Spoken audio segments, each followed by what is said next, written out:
Olá, pessoal! No ar, o nosso canal de comunicação, política, vida e morte. Essa é a nossa edição de número 4. E hoje eu irei falar sobre a minha estrutura acadêmica, sobre o que é e o que faz o poeta. Meu nome é Iremar. Afinal, o que é e o que faz o poeta? Primeiro, há que se registrar que não existe em lugar nenhum no mundo, no planeta, na face da Terra, escolas, faculdades ou universidades para formar poeta. Poeta é nada mais nada menos que ser naturalmente artista da linguagem, ou seja, artista fenomenal da linguagem fonética e literalmente escrita.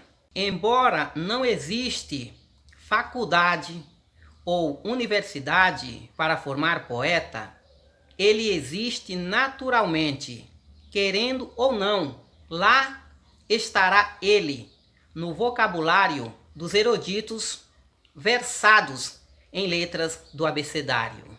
O poeta é um artista de brilho próprio. Existem vários tipos de artistas.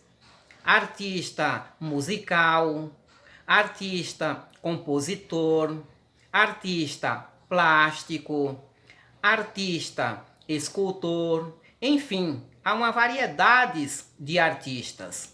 Entre eles, o poeta. Pode-se considerar o poeta o rei das artes. A arte mais antiga de que se tem notícia na história da humanidade foi registrada no nascimento da escrita, conforme através de narrativa poética. A primeira literatura de que se tem notícia na história da humanidade foi escrita através de narrativa poética, em se tratando da epopeia de Gilgamesh, escrita na antiga Mesopotâmia, sendo hoje a atual Iraque. A epopeia de Gilgamesh foi, literalmente, a primeira comunicação de relações públicas de que se tem notícia na história da humanidade a ser manifestada para o mundo através do pensamento poético. O poeta vive sempre exaltando o sentimento lírico, irônico, em ritmo sentido, reflexivo ou em crítico sentido, lisonjeando ou zombando de quem quer que seja. O Brasil poético tem a sua literatura própria, impressionante e exuberante, vista pelo escrivão em se tratando de sua primeira composição literária escrita no Brasil, em 1500. Trata-se literalmente de uma carta escrita, o qual foi o primeiro documento histórico de que se tem notícia, escrito no Brasil através do escrivão Pero Vaz de Caminha, cujo documento foi enviado ao rei de Portugal, descrevendo o Brasil como um paraíso, cheio de frutos e o selvagem entre a beleza nativa.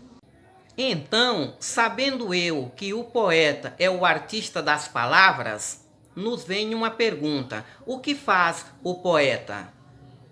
O poeta faz poema e faz poesia.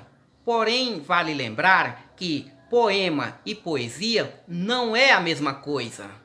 Na literatura brasileira, poema é um gênero textual escrito em linguagem alfabética ou verbal, sempre organizado em estrofes, versos e às vezes rimados ou metricados. Metricados é quando a quantidade de sílabas poéticas dentro de um verso é calculada pelo poeta. Já a poesia é a forma padrão como a gente interpreta a sensibilidade do texto escrito na linguagem alfabética por via de sensação, sentindo a comoção moral ou sentimental exposta no texto. A poesia e o texto de um poema é também completamente diferente de um texto científico. O texto científico contém a linguagem de uma metodologia de comunicação informativa, onde o noticiário do texto, escrito ou verbal, trata-se sempre de um fato sério e direto na sua informação.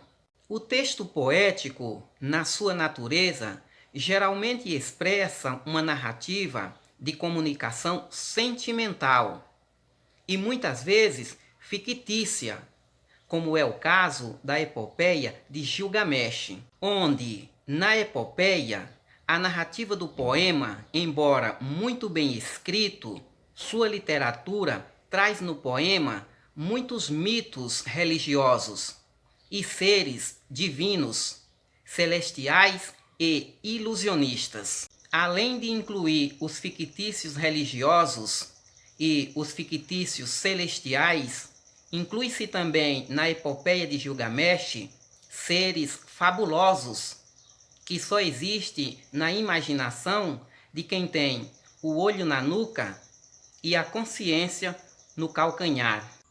Ou seja, é tão presente nos dias de hoje a consciência religiosa descrito na epopeia de Gilgamesh, que foi capaz de converter o cérebro da cabeça para o intestino grosso da comunidade celestial e religiosa mundo afora. O retrocesso celestial e religioso da epopeia de Gilgamesh não acabou definitivamente com o fim do seu império comunista. Sobreviveu sua herança genética com um escape viral que continua até hoje, em cada esquina, um santuário. Um templo explorando a fé mitológica do poema de Gilgamesh, escondido entre as cinzas do cronograma do tempo, debaixo do chão iraquiano, no Oriente Médio. Neste vídeo, conhecemos o currículo e a estrutura acadêmica sobre o que é e o que faz o poeta. Ainda na minha série acadêmica, irei falar no próximo vídeo sobre o que é e o que faz o escritor. Por isso lhe peço, se inscreva no canal de comunicação política, vida e morte. E não se esqueça de ativar o sininho de notificação no momento da sua inscrição, para você não perder o próximo vídeo. Desta forma, você vai estar agora mesmo ajudando o canal a crescer juntamente com você. Sua inscrição tem um único objetivo: adquirir aqui conhecimento gratuito. Seja seguidor desse canal. Desde já, eu lhe agradeço muito. A gente se vê no próximo vídeo. Tchau, tchau. Até o próximo vídeo.